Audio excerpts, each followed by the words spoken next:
नमस्कार दोस्तों, स्वागत है आपका नॉलेज एकेडमी 24 पर। बिहार पुलिस विज्ञापन संख्या 01/2025 के लेकर आप लोगों के मन में जितने भी सवाल हैं, आज उन सब का उत्तर इस विस्तृत चर्चा में मिलेगा। बिल्कुल मिलेगा।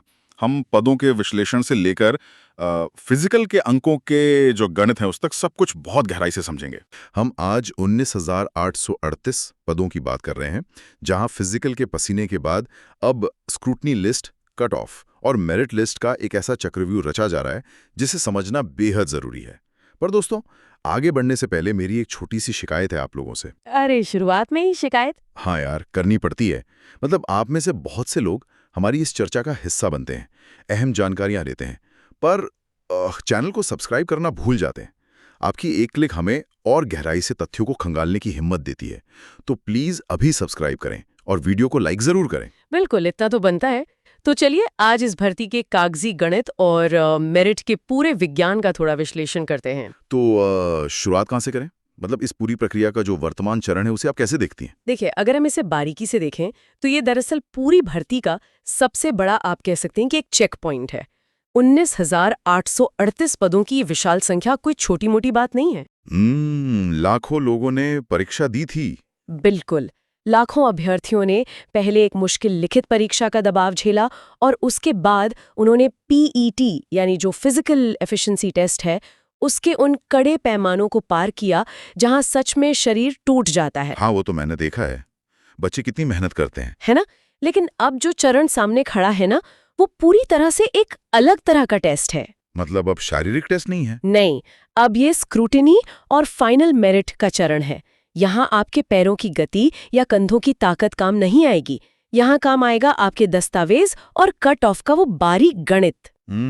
जो अंत में तय करेगा कि वर्दी किसे मिलेगी। एग्जैक्टली, यही फैसला करेगा कि कौन इस रेस के अंतिम मीटर में आके बहा हो जाएगा और कौन सिलेक्ट होगा। यार, मुझे यहाँ एक बात बहुत खटक रही है। मतलब जब एक अभ्यर्थी ने लिखित परीक्षा पास कर ली, मैदान में दौड़कर अपनी ताकत भी साबित कर दी, तो अचानक से इस स्क्रूटनी लिस्ट की इतनी बड़ी बाधा क्यों खड़ी कर दी गई? ये सवाल बहुत लोगों के मन में है। होना ही चाहिए ना। 25 और 26 अप्रैल को 1749 अभ्यर्थियों की एक पूरी लिस्ट बाहर आ गई। मतलब लगभग 2000 लोग जो मानसिक और शारीरिक रूप से फिट हैं, वो अचानक कागजों के फेर में कैसे फंस गए? हाँ, ये आंकड़ा थोड़ा डराने वाला जरूर है। क्या हमारा सिस्टम इतना जटिल है कि इतने सारे लोग एक साथ गलती कर बैठे? देखिए, इस संख्या को देखकर हैरानी होना स्वाभाविक है, लेकिन इसके पीछे की जो प्रशासनिक और कानूनी अनिवार्यता है हमें उसे समझना होगा। प्रशासन सिर्फ एक एथलीट की भर्ती नहीं कर रहा है। तो मतलब एक सरकारी कर्मचारी की भर्ती हो रही है? बिल्कुल, वो राज्य के लिए एक सरकारी कर्मचारी की भर्ती कर रहे हैं, जहां आरक्षण और नियमों का रोस्टर एक कानूनी बाध्यता है।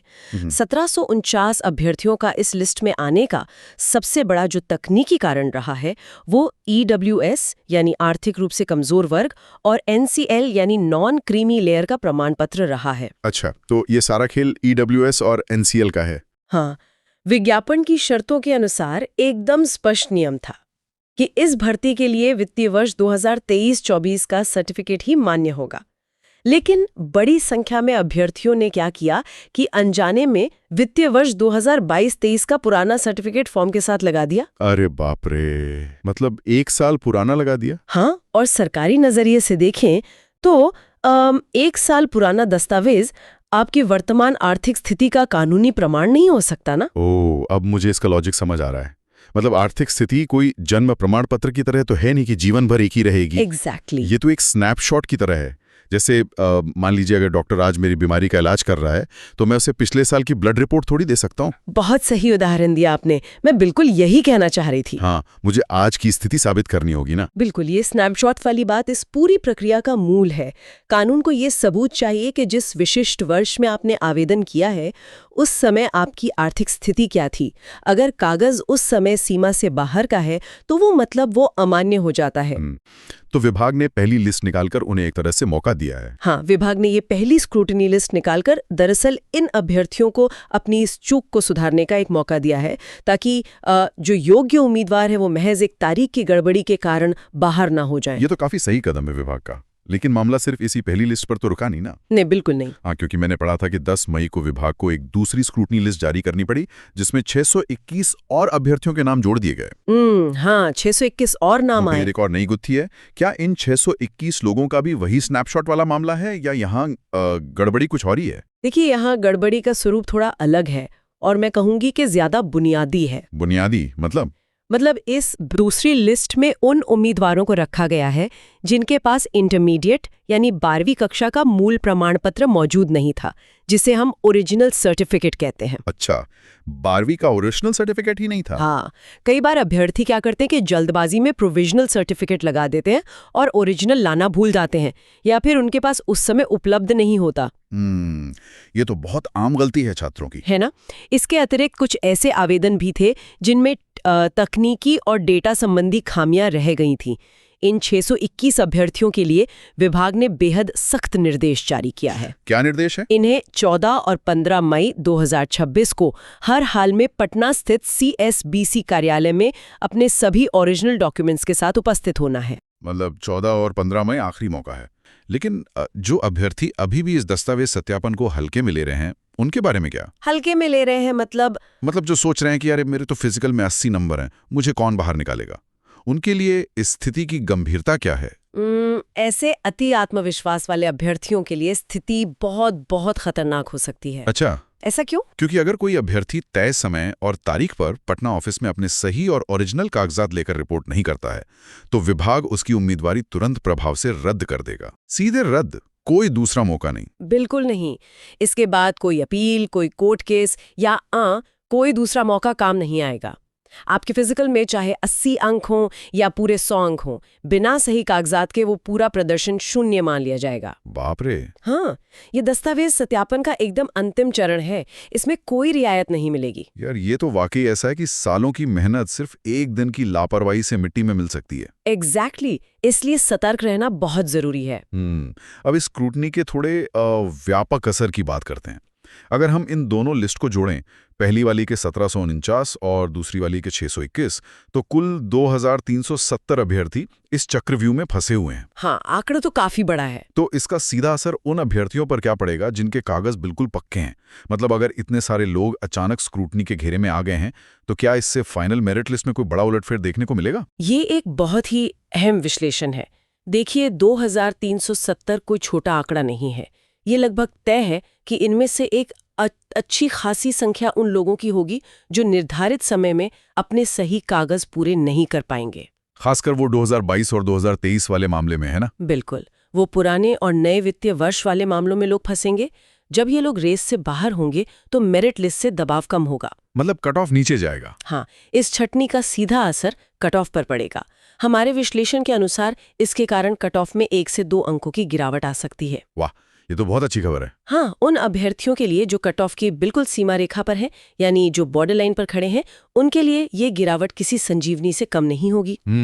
अब चूंकि हम मेरिट लिस्ट और कट ऑफ की बात कर ही रहे हैं, तो मुझे इस भर्ती के उस सबसे दिलचस्प पहलू की ओर आना है जो कई नए लोगों को हैरान कर देता है। कौन सा पहलू? यही कि बिहार पुलिस में भर्ती होने के लिए आपका चयन उस लिखित परीक्षा के अंकों से होता ही नहीं जिसके लिए आप दिन रात किताबें पढ़ते हैं। हाँ, ये बात तो है। लिखित परीक्षा बस क्वालिफाइंग होती है। बिल्कुल, लिखित परीक्षा महज एक दरवाजा है जिसे पार करके आप मैदान में आते हैं।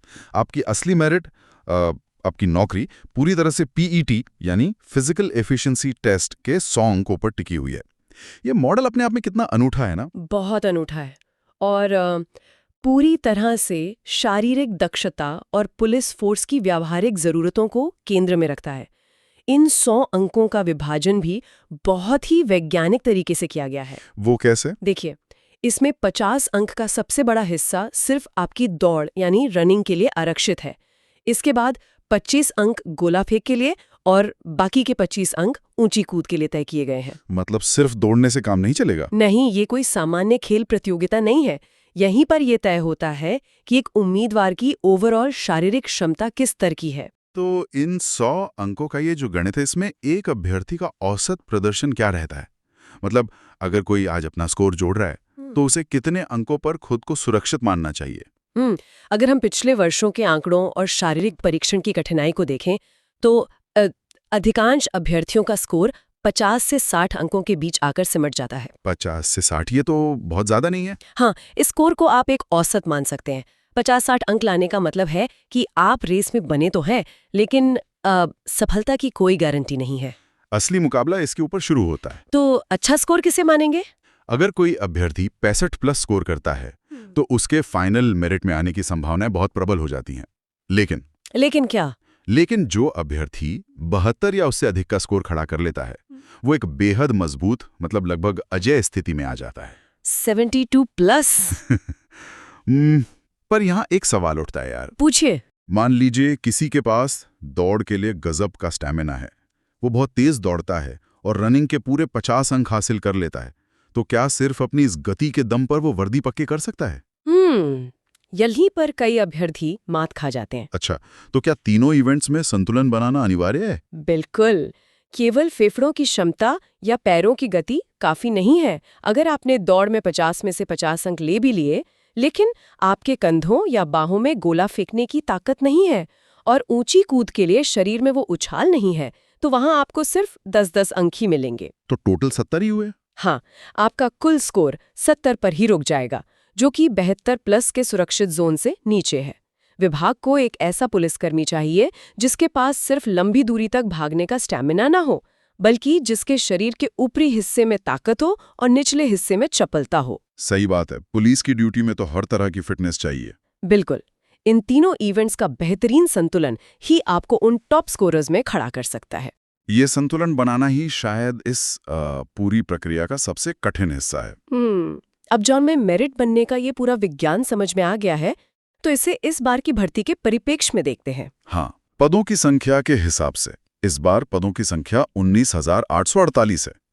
पिछले सालों के ट्रेंड्स को देखते हुए क्या हम अनुमान लगा सकते हैं कि इस बार कट ऑफ का आंकड़ा कहाँ जाकर रोकेगा? इसके लिए हमें थोड़े इतिहास के पन्नों और डेटा की ओर जाना होगा। कट ऑफ हमेशा डिमांड एंड सप्लाई के सिद्धांत पर काम करता है। हमारा मुख्य मिशन आज ये समझना है कि क्या इस बार कट ऑफ 68 के निचले स्तर पर रहेगा या फिर छलांग लगाकर 76 के उस डरावने आंकड़े तक पहुंच जाएगा। देखिए, ये एक ऐसा विषय है जो सतह से देखने पर सिर्फ मतलब कुछ संख्याओं का खेल लगता है, लेकिन असल में ये प्रतिस्पर्धा का जो मनोविज्ञान है ना, और सरकारी भर्तियों के जो बदलते पैटर्न है, उसका एक बेहतरीन उदाहरण है। बिल्कुल। और ये जानकारी केवल उन उम्मीदवारों के लिए ही जरूरी नहीं है जो हर सुबह उठकर मैदान में पसीना बहा रहे हैं, बल्कि किसी भी ऐसे व्यक्ति के लिए प्रासंगिक है जो ये समझना चाहता है कि किसी विशाल व्यवस्था में मांग और आपूर्ति, मतलब डिमांड और सप्लाई, कैसे काम करती है। सही कहा। क्योंकि जब हम 2019, 2020 और 2023 के जो आधिकारिक आंकड़े हैं उन्हें एक साथ रखकर देखते हैं ना, तो केवल कट ऑफ नहीं बल्कि मानवीय व्यवहार की एक बहुत ही स्पष्ट और दिलचस्प कहानी उभरकर सामने आती है। चलिए इसे विस्तार से समझते हैं। शुरुआत करते हैं 2019 की भर्ती से। जी। उस समय कुल 11,880 पदों पर भर्ती निकली थी और नॉलेज एकेडमी 24 के आंकड़ों के अनुसार उस साल अनरिजर्व्ड यानी जो जनरल कैटेगरी है उसमें पुरुष और महिला दोनों के लिए ही कट ऑफ 76 था। 76, जो कि काफी ज्यादा है। हाँ, और अगर हम अन्य वर्गों को देखें ना, तो उस साल जनरल और आरक्षित वर्गों के बीच अंकों का एक साफ फासला दिखाई देता था। जी। जैसे जनरल का 76 था, जबकि EWS 64 पर था और SC कैटेगरी 62 पर रुकी थी। जी। यानी एक स्पष्ट अंतर मौजूद था वहां पर। यहाँ जो बात सबसे अधिक रोचक है वो ये है कि 11,880 पद किसी छोटे राज्य के लिए शायद बहुत बड़ी संख्या हो सकती है, लेकिन बिहार जैसे बड़े और घनी आबादी वाले राज्य में, जहां लाखों की संख्या में युवा इन नौकरियों को अपना एकमात्र लक्ष्य मानकर दिन रात मेहनत करते हैं, वहां ये संख्या बहुत छोटी पड़ जाती है। हाँ, कंपटीशन के हिसाब से तो कम ही है। बिल्कुल। ये एक भयंकर प्रतिस्पर्धा को जन्म देता है। जब पदों की संख्या सीमित होती है ना, तो हर एक अंक के लिए संघर्ष होता है। फिजिकल टेस्ट में 76 अंक लाने का मतलब है कि उम्मीदवार को दौड़ में भी एकदम बेहतरीन प्रदर्शन करना होगा। ऊंची कूद में भी अच्छे नंबर चाहिए होंगे। हाँ, अधिकतम अंक खींचने होंगे और गोला भी सबसे दूर फेंकना होगा। किसी भी एक जगह अगर चूक हुई तो उसका मतलब है लिस्ट से बाहर होना। सही बात है। और अगर 2019 की स्थिति इतनी तनावपूर्ण थी ना, तो 2020 के आंकड़ों ने तो उम्मीदवारों के लिए एक असली बुरा सपना ही पेश कर दिया। वो तो है, 2020 का डेटा काफी चौंकाने वाला था। अचानक से कुर्सियां कम कर दी गईं। 2020 के बैच में पदों की संख्या घटाकर मात्र 8,415 कर दी गई। मतलब पिछले कई वर्षों में ये सबसे कम वैकेंसी थी। जी। और जब इसका फाइनल रिजल्ट आया ना, तो कट ऑफ के आंकड़ों ने एक बार फिर से सबको चौंका दिया। लेकिन यहाँ एक बात जो मुझे उलझा रही है, पूछिए। जब पद इतने कम हो जाते हैं तो अक्सर ये धारणा बनती है कि इसका सबसे बड़ा नुकसान सिर्फ जनरल कट ऑफ को ही होगा, क्योंकि उनके पास आरक्षण का कुशन नहीं होता। हाँ, लोग यही सोचते हैं। तो क्या डेटा भी यही कहता है या हम कुछ मिस कर रहे हैं इसमें? देखिए, डेटा अक्सर हमारी जो आम धारणाएं होती है ना, उनको तोड़ देता है। जब 2020 में पद कम हुए तो दबाव केवल ऊपर के स्तर पर, यानी जनरल कैटेगरी पर ही नहीं पड़ा, बल्कि ये पूरी की पूरी व्यवस्था पर एक समान रूप से पड़ा। अच्छा। हाँ, इसे म्यूजिकल चेयर्स के खेल की तरह समझें। मान लीजिए मैदान में 100 कुर्सियां हैं और अचानक उन्हें घटाकर 80 कर दिया जाए, तो क्या होगा? मारामारी मच जाएगी। बिल्कुल। जब कुर्सियां कम होती हैं तो हर कोई उन्हें पाने के लिए अपनी पूरी ताकत लगा देता है। 2020 के डेटा को जब हम गहराई से देखते हैं तो पता चलता है कि जनरल कट ऑफ तो 76 पर बना ही रहा, लेकिन जो असली उछाल आया ना, वो आरक्षित वर्गों में आया। मतलब वहां नंबर बढ़ गए। हाँ, ईडब्ल्यूएस कैटेगरी का कट ऑफ जो 2019 में 64 था, वो सीधे 4 अंक उछलकर 68 हो गया। इसी तरह एससी वर्ग के जो पुरुष उम्मीदवार थे, उनका कट ऑफ 62 से उछलकर 68 पर पहुंच गया। बाप रे, 6 अंक का उछाल। जी, और ईबीसी भी 66 से बढ़कर 72 पर आ गया। तो ये साफ दिखाता है कि जब पद घटते हैं तो आरक्षित वर्गों के बीच का जो सुरक्षित दायरा है वो भी सिकुड़ जाता है, और कट ऑफ का ये दबाव हर कैटेगरी में समान रूप से नीचे की ओर यात्रा करता है। यहाँ बात सच में बहुत दिलचस्प हो जाती है, क्योंकि 2019 और 2020 के इस भारी दबाव और जो सिकुड़ती कुर्सियों और कम पदों की निराशा थी, उसके बाद साल 2023 एक ऐतिहासिक राहत लेकर आया। बहुत बड़ी राहत थी वो। नॉलेज एकेडमी 24 के डेटा के अनुसार 2023 में पदों की संख्या ने सारे पुराने रिकॉर्ड ही तोड़ दिए। कुल 21,391 पदों पर यह भारी भरकम भर्ती निकाली गई थी। जी हाँ। और इसका कट ऑफ पर जो असर हुआ ना, वो किसी भी विश्लेषक के लिए एक केस स्टडी है।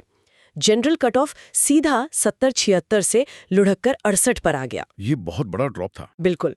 प्रतियोगी परीक्षाओं की दुनिया में जहां उम्मीदवार एक एक अंक के लिए लड़ते हैं, मतलब दशमलव से बाहर हो जाते हैं लोग, हाँ, पॉइंट का खेल होता है, वहां सीधे 8 अंकों की ये भारी गिरावट एक भूकंप जैसी है। और ये गिरावट सिर्फ जनरल में नहीं थी। एससी वर्ग का कट ऑफ गिरकर मात्र 50 रह गया। ईडब्ल्यूएस और ईबीसी 58 पर आ गए। अगर हम इसे व्यापक संदर्भ से जोड़कर देखें तो ये बिल्कुल वैसा ही है जैसे जब 21,000 कुर्सियां मैदान में रख दी जाती हैं तो अचानक से वो जो 8,000 कुर्सियों वाली मारामारी और दहशत थी ना, वो शांत हो जाती है। घबराहट खत्म हो जाती है एकदम। हाँ, ये आपूर्ति और मांग का सीधा गणित है। ज्यादा वैकेंसीज होने पर कट ऑफ स्वाभाविक रूप से नीचे चला जाता है। लेकिन इसी 2023 के 68 वाले कट ऑफ ने एक बहुत बड़े मनोवैज्ञानिक जाल को जन्म दिया है, जो आज के समय में सबसे ज्यादा प्रासंगिक है। मनोवैज्ञानिक जाल। हाँ। मतलब ये काफी हैरान करने वाला शब्द है।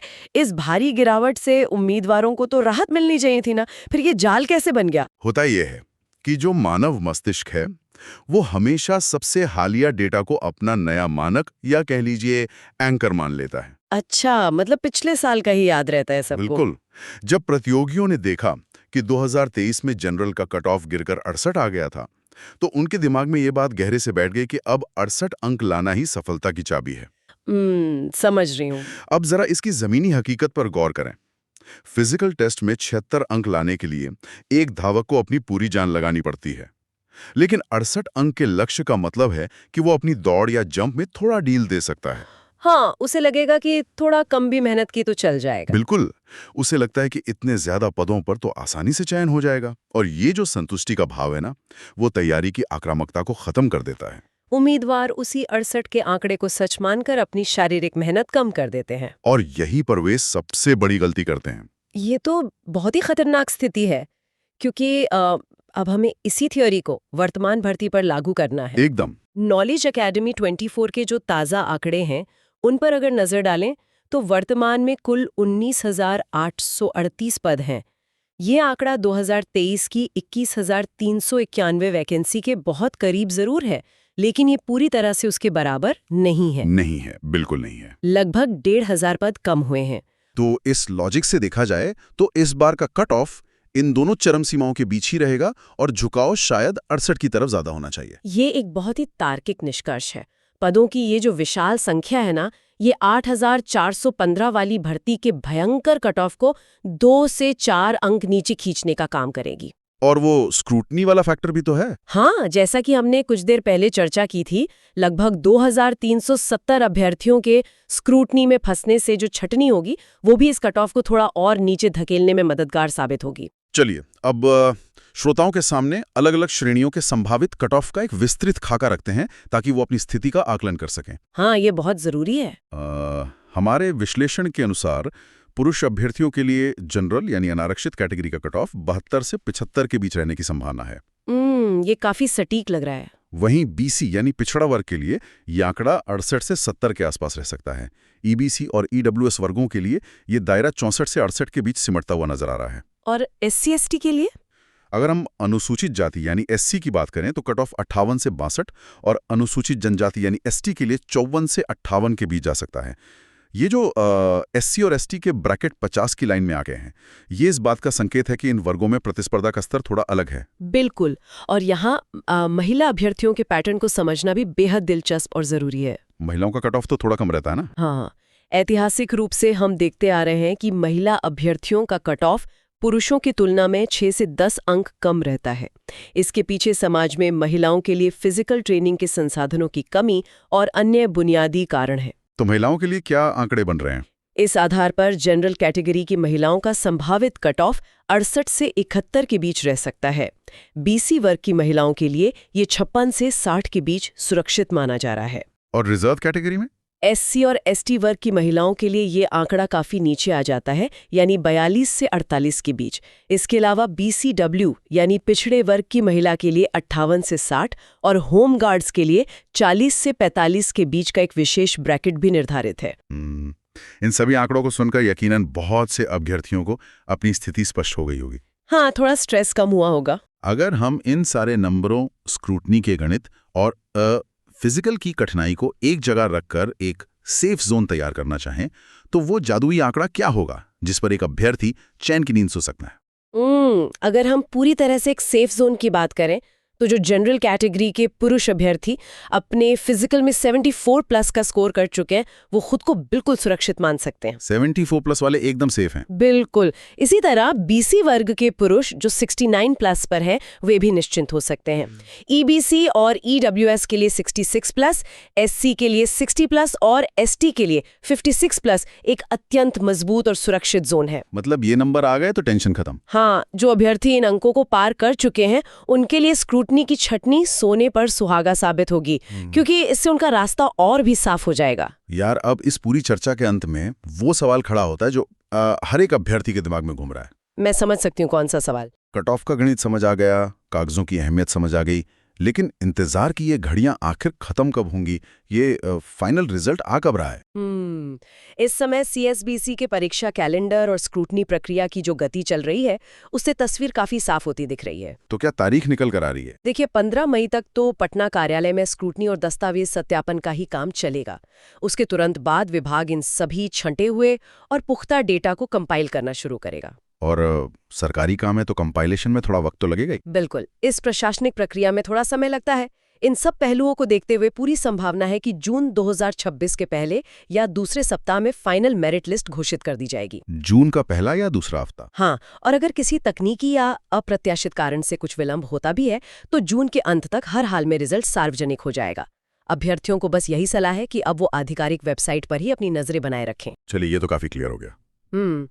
लेकिन जाते जाते ना एक ऐसी बात है जिस पर हम सबको विचार करना चाहिए। हाँ, बताइए।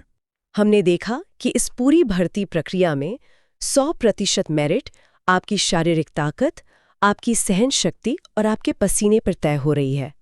लेकिन इसके बिल्कुल समानांतर एक छोटी सी कागजी चूक, जैसे किसी वित्तीय वर्ष का एक अंक गलत लिख जाना, एक बेहतरीन, पूरी तरह से फिट और योग्य उम्मीदवार को हमेशा के लिए वर्दी पहनने से रोक सकती है। ये तो बहुत दर्दनाक है, सच में। है ना? तो क्या भविष्य में हमें एक ऐसे संतुलन या सिस्टम की जरूरत नहीं है जहां ब्यूरोक्रेसी के ये दस्तावेज किसी इंसान की वास्तविक शारीरिक योग्यता पर इतने भारी ना पड़े? क्या किसी कागज का वजन किसी के सालों के पसीने से ज्यादा होना चाहिए? ये एक ऐसा सवाल है जिस पर आप सभी को सोचना चाहिए। ये वाकई एक बहुत ही गहरा और चुभने वाला सवाल है। एक तरफ मैदान की सच्चाई है और दूसरी तरफ फाइलों की कठोरता। आप लोग इस बारे में क्या सोचते हैं, ये हमें कमेंट्स में ज़रूर बताइएगा। बिल्कुल, हमें आपकी राय का इंतज़ार रहेगा। तो दोस्तों, ये थी बिहार पुलिस भर्ती 2026 की एक बारीकी का हमारा विस्तृत विश्लेषण। हमने स्क्रूटनी के चक्रव्यूह से लेकर कट ऑफ के विज्ञान तक हर चीज़ को गहराई से समझने की कोशिश की है। अगर आपको ये चर्चा ज्ञानवर्धक लगी हो और इससे आपके दिमाग का कोई कन्फ्यूजन दूर हुआ हो, तो नॉलेज अकेडमी को अपना प्यार ज़रूर दें। हाँ, और जानकारी अच्छी लगी हो तो वीडियो को लाइक ज़रूर करें। बिल्कुल, वीडियो को लाइक करें, अपने दोस्तों और साथी अभ्यर्थियों के साथ इसे शेयर करें। और हाँ, अगर अब तक सब्सक्राइब नहीं किया है तो यार तुरंत कर लें। मिलते हैं अगले अपडेट और एक नई चर्चा के साथ। जय हिंद।